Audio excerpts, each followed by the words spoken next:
morning and welcome to Viking News. I'm Scarlett Biggers. And I'm Sarah Farrow. To kick off our morning, let's dive right into what's happening around our campus, or more accurately, what is not. As tensions continue to escalate in the Middle East, college campuses have become the hotbeds of protests. But here at Berry College, the atmosphere remains surprisingly calm. Many students expressed doubts about the impact of protests. Senior Michael Berry suggested that larger colleges like those in Atlanta might attract media attention, but Berry College in Rome might not have the same influence. This reluctance isn't limited to students. Faculty members are also cautious about expressing their views, fearing for their jobs and credibility. History professor Kelsey Rice emphasized the importance of providing context without personal opinions during the discussions on sensitive topics like the Israel-Palestine conflict. Anthropology professor Ann Lewinson, who is of Jewish faith and identity, empathized. She said that we should be capable of being brokenhearted for more than one group of people at a time. As the situation evolves, both students and faculty at Berry College strive to navigate these challenging discussions, emphasizing the need for informed dialogue. Professor Rice reminds us that understanding the nuances of this conflict is crucial. She urges students to seek out reliable sources of information. For now, Berry College remains a place of relative calm amid the storm. We'll continue to monitor the situation and bring you updates as they come. During 2024's Mountain Day festivities, nursing student Miriam Miller put together a fundraiser for Hurricane Helene relief efforts in Canton, North Carolina. Miller told Viking Fusion News that she has a lot of family in the area and raised nearly $2,300 by selling lemonade, water, and raspberry sweet tea, each for $5. During the fundraiser, Miller says that the money she raised will go to the Vine Anglican Church in Clyde, North Carolina, who is organizing a larger relief effort. Speaking of relief efforts, can't get that cough to clear or the snot to stop. It might be more than the college cooties. Cold and flu season is upon us. Here's more information from reporters. Take a look. With the colder weather finally upon us, more and more college students find themselves battling finals and the cold season. During this time, it becomes important to maintain and protect students' health using these tips and resources provided for students on campus. One element of this is exercise. I think exercising overall is very important. It helps keep your body in balance, your body kind of like an equilibrium state that helps combat different diseases and sicknesses that you can get. Exercise can benefit in a number of ways. Like it can help your mental health. Like if you're really stressed, upset, you can go get some anger and frustration out, working out in the gym, lifting weights. So if you just walk up to somebody and say, hey, how do I do this exercise? Or, what should I start with as a beginner? Somebody's gonna give you a good baseline. So it'll help people that also have like issues like autoimmune diseases and just health issues overall. Like if you're diabetic, it's good. You can go walk on the treadmill. Another resource for students to make use of is the LAD Center. Offering continual health checkups as well as flu shots, students are encouraged to maintain their health by coming in. Now students are also able to go through the LAD's biometric screenings. Nutrition is also an important aspect, with the emphasis being on having a balanced, healthy meal. What you eat right now is going to affect you down the line. Don't skip your meals. So setting timers can be super beneficial when you're really busy and can't really think about anything other than your studies. A lot of people often go to dining hall to get things that are already prepared, but I think that you can treat the dining hall as sort of like a grocery store too. You can take lots of things to go. Definitely have lots of fruits there that will stay good for up to a week, like bananas, for example, and apples too. It's easy to push things aside with final season, but this is the most important time to keep one's mental health in mind. Luckily, we have the counseling center and the peer group. Mental health is important during all times of the year, but specifically this time of the year, the weather tends to put people in a slump, and then it makes classes more stressful because you don't want to get up and go because it may be cold outside. So yeah, it's just important to make sure you're checking in with yourself and your mind and attending to it. They can do physical activities like going to the cage, walking outside, feeling the fresh air. That helps a lot of my friends, just going outside, being in the air. They can reach with the counseling center, talk to licensed mental health professionals, and connect with people in the community, whether that's on campus or off campus. Connect with students, educate students, and just be a provider and also be a resource for them in ways mentally, physically, and emotionally. With everything coming to a close, it is crucial to maintain our health during these last few weeks.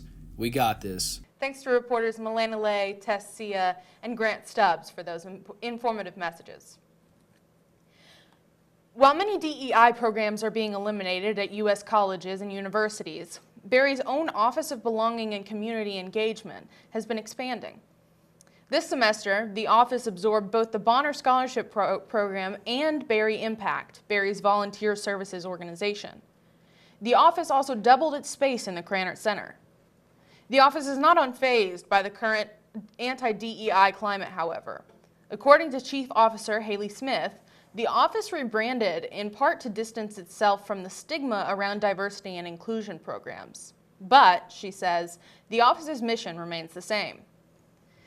Smith said that the rebrand also helped to highlight the community engagement aspect of the office. Also insulating the office from politics is the college's commitment to Christian values, because belonging is at the very center of this missional orientation, Smith said. Not everyone is persuaded, however. English professor Christina Bucher says she finds the office's reactionary name change troubling. She also says she recalls the hard-fought battle to win official status for Barry's LGBTQ+ student organization, Listen. In short, Barry's record with respect to inclusiveness is at best inconsistent. But as changes in the country and our college continue, keeping inclusivity as core value here at Barry is crucial. Agreed, Scarlett. We'll be right back after these messages.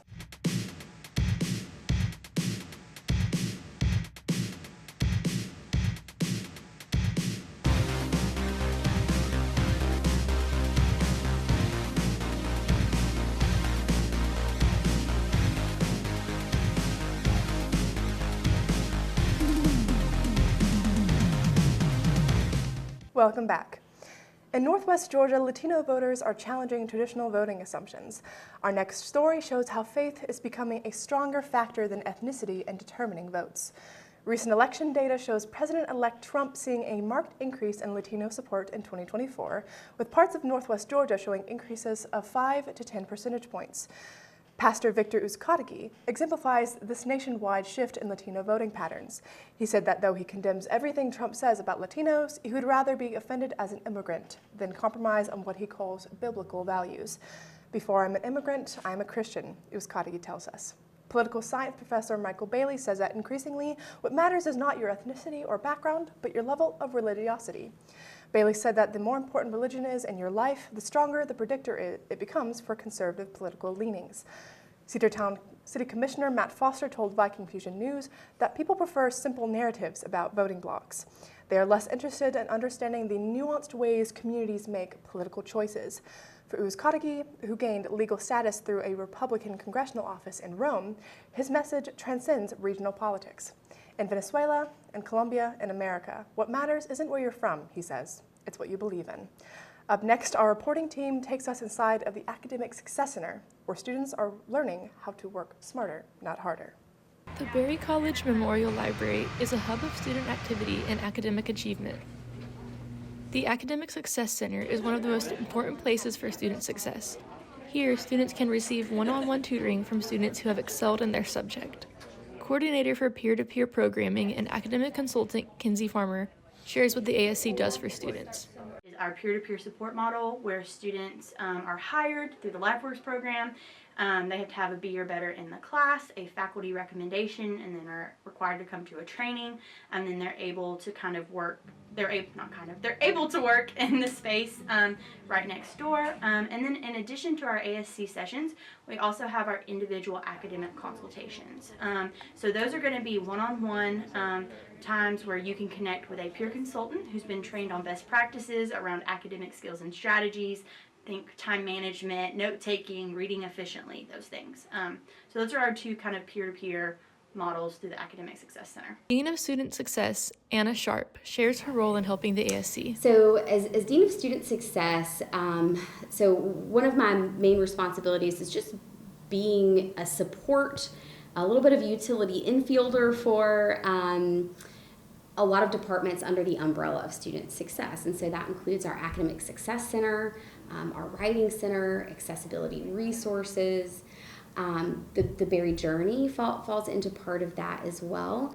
The ASC works by hiring students who have excelled in their subject to tutor other students. The ASC becomes especially busy during final season. It can be challenging to balance available tutoring hours during this time because the tutors themselves are busy with their own finals. To get ready to help students during finals week, The ASC begins preparing a few weeks in advance. We're actually ramping up to do our finals week availability form. So peer tutors in the Commons will be asked to sign up for hours beyond what they would normally be assigned to each week. So we will have an opportunity to support students a little bit earlier as finals week come ahead and give them a little bit more time to prepare, get questions answered, things of that nature. Sophomore Patrick Meadows is a peer tutor for 2 environmental science classes and 1 introductory psychology class. During finals week, tutors are given the chance to sign up for extra hours. Meadows elaborates on how he prepares for this busy season. Typically, I come up with maybe 3 or 4 times that I can be there in the week instead of my usual 2, and then I stay there for 2 or 3 hours in the night. And if there's nobody in there, I'll use that time to study for my own finals. If there are people, I'll help tutor them, and then afterwards, I will also work on my own finals. With Viking Fusion News, I'm Abby Dunnigan. Special thanks to Abby Dunnigan, Lucy Osherek, and Kaylee Knoop for that inside scoop. After more than 3 decades of dedicated service, beloved sociology professor Dr. Dale McConkey is retiring. Known for his curiosity and understanding of the divine, Dr. McConkey is in his final year as a full-time professor. Over the next 2 years, he will teach a few upper-level courses before fully retiring and ending a remarkable 33-year tenure at Berry. His colleagues praise him for making Berry an inspiring and fun place. Dr. Ann Lewison, a professor of anthropology, said she admires his impact on students' critical thinking and his welcoming nature. Reverend Jonathan Huggins succeeded McConkey as college chaplain in 2016. Huggins describes McConkey as a friend to everyone. Looking ahead, McConkey plans to focus more on ministry, his podcast, Church Potluck, and golf. We're sad to see you go, Professor, but we wish you all the best. Now, I know it's a little past October, but why don't we get a little spooky? Let's go to Tanner Huey as he fills us in on one particular tale which has haunted Berry students across campus. I am staying outside of Mary Hall where supposedly a young girl hung herself during the 1940s. The legend goes that a young girl named Agatha was engaged to a soldier during World War II with plans to marry him in the college chapel. Unfortunately, the soldier died during D-Day, and, overtaken with immense grief, she is said to have hung herself within her dorm room. Although this is a tragic tale about grief and loss in the face of war, the question as to whether this event actually happened or not remains up to debate. This is dorm room 002 of Mary Tower, the room where supposedly Agatha took her life. It is said that the room has been locked ever since the incident, and no one has been allowed inside since. However, some residents of Mary report hearing crying from within the room and can even occasionally see Agatha looking out the window at night.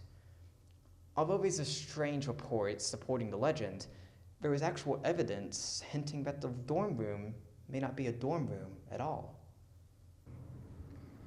During the 1990s, Orville Thompson served as the plant director for Berry College, meaning he had extensive knowledge of every building around campus.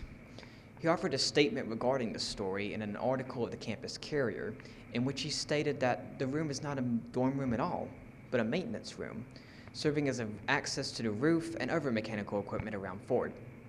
Furthermore, there is no record of the suicide having occurred in the Berry archives, as well as no record of any Agatha having attended Berry at the time.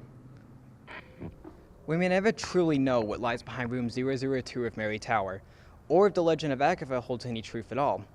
But the story continues to be a fan favorite amongst the Berry community, with it even holding a special space within the haunted history tours offered by the museum. Whether the story is true or not may forever be unknown, but the legacy the legend has will always be remembered. With Viking Fusion News, I'm Tanner Huey. My name is Sebastian. I'm a sophomore. I'm a computer science major. I actually knew about the rowing team before I got to Berry. My sister was in it originally. She was 2 years ahead of me. Yeah, so there's definitely a lot more responsibility to it. I'm in charge of workouts. I send reminders to the team. Also an example to the newer members, along with all of that, like fundraising events, just like maintenance of the ergs, making of the boats, things like that. I'm in charge of too. So on Monday we do kind of more endurance pieces. We do like a 30-minute workout. On Wednesday we do weights. It will be kind of up to the individual what they want to do. And then on Friday we do team ergs, where everyone is on the ergs, and we just do competitions in between each other.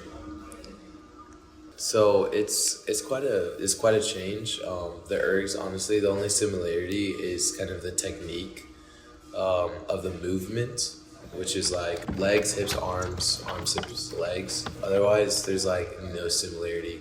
It is completely different being out on the water than being on the erg. It's also a lot more fun, but it is trickier and harder to be able to produce the same amount of power you are on the erg than on the water, because you have to worry about technique, where your blade is, the oar, everything. The water practices are a lot of fun, because then we make solid boats where you're with the same 4 people or 8 each time, and then you guys can push yourselves and just like continuously just row for like an hour or 2 out in the lake. Honestly, we just all try staying positive. I know, like, at least for me and like my 2 roommates, they're from the rowing team. We always try to push ourselves, but we want to help each other grow, basically. And I think everyone who's on the team has that same goal in mind. I'd say it's very family-like. We're very personal, you know, we care about each other. We ask how each other's doing. We try to push each other to our limits. It's very caring and a very healthy and thriving environment. I am looking forward to competitions. So I think we're going to do very well for the indoor competitions. For the water competitions, we're definitely going to schedule a couple more than we did last year. We're going to have more scrimmages. We're going to compete in actual regattas. I think if we can figure out our water situation and get more water practices in between them, then I think we have a solid chance of doing really well. And welcome back, Vikings. Those stories are brought to you by Viking Fusion News reporters Tanner Huey and Will Meadows. Nearly 1/3 of students at Berry report having food allergies or dietary restrictions. In response, the college has taken significant steps to ensure safe dining options for all. According to Sam Cooper, General Manager of Dining Services, the dining hall introduced the True Balance Station in August 2023. The station serves meals free from the 9 most common allergens, including eggs, milk, and peanuts. The meals are also gluten-free. Cooper emphasized the importance of adapting to the rising prevalence of food allergies among students. It's a rapidly changing landscape, he says. We will adapt the dining hall as well as we can to make sure that the students have a safe place to eat. Cooper said Dining Services is committed to ongoing improvement. Staff members undergo certified food allergy training, and the True Balance Station is strategically located to minimize cross-contamination risks. Since its launch, the True Balance Station has received positive feedback from students. Junior accounting major Harvey Patel follows a vegetarian diet and says she appreciates the inclusive options available. Dining Services not only caters to students, but also employs staff members with dietary restrictions as well. We'll be back shortly with Tristan Summers on sports.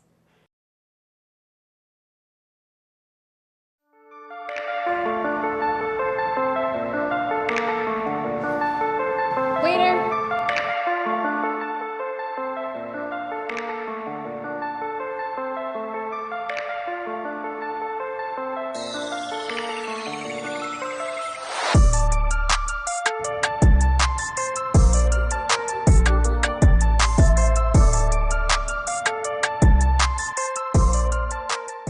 From the fuel to the fire, here's sports correspondent Tristan Summers. Tristan? Thank you, Scarlett. Berry's football team has taken their game to new heights thanks to innovative drone technology that enhances both performance and decision-making. This innovative approach helps to identify weaknesses, refine tactics, and improve overall performance. According to Angel Mason, the director of athletics, the bird's eye view can even lead to rewriting plays based on insights gained. It's all about the angles and visibility, Mason explained. Student operators are trained and employed through Berry's LifeWorks program, overseeing the drones. Berry is committed to its safety, so strict guidelines are in place to ensure the drones are operated responsibly, avoiding any potential risks to players, coaches, or spectators. Both players and coaches are praising the aerial perspective. Junior linebacker Carver Cole says the drone footage has allowed him to elevate his game by heightening his awareness and allowing him to be able to identify subtle details such as positioning and open spaces in the field. Junior wide receiver Bryce Herring states that the drone footage has improved his decision-making on the field. The drone footage is not only for the players, as graduate assistant coach Brock Skinner, a former Berry player, emphasized the importance of drone footage in identifying weaknesses and improving team performance. Now to the return of live sports at Berry. This fall has seen the return of Viking Fusion's sports department and its football live stream. Fusion filmed games until spring of 2023 when the sports information department took over responsibility for the program. Now, after streaming all of Berry's home football games, the relaunched department turns its attention to basketball, softball, and lacrosse. Viking Fusion news reporter Carter Goodson has the story. Carter? Thanks, Tristan. I'm here today at Valhalla Stadium, where each game is live streamed. The stream premiered with an audience of 2,500 viewers. Though the stream has been positively received, each game is not without its own challenges. Executive Director of Viking Fusion, Kennedy Turner, discusses the process of filming each game. During the games is trial and error, seeing Chris on the opposite side, seeing the screen of what the people watching are going to see and being able to say, hey, we need to figure out how to lower the ISO or, stuff like that, which is another reason, when we do the games, we set up 3 hours early so that when we have stuff like this, we'll set up all of the equipment and that way we can figure out, okay, this needs to be adjusted, this needs to be fixed. While the relaunched live stream has faced challenges, it has also seen improvements in efficiency thanks to new equipment purchased for the sports department. Viking Fusion faculty advisor Stephen Hames explains the importance of the new equipment in producing the broadcast. Much of the equipment we had, especially the cameras, was very outdated and they were reaching their life expectancy. With this, we're cutting back on the number of variables. With the new cameras, they do a lot of things that our old cameras didn't do and that we had to have extra equipment for. One cause for the original broadcast's end was outdated equipment. Hames discusses the communication department's plans to maintain equipment for the broadcast in the future. Our plan is, with myself and Dr. Kurt Hersey, who's the chair of the department, is to work with the new dean once we have him and the new president on establishing a budget for how to update our needs, how to maintain the equipment we need, and as technology advances, how to keep up with the technology to be able to continue to broadcast.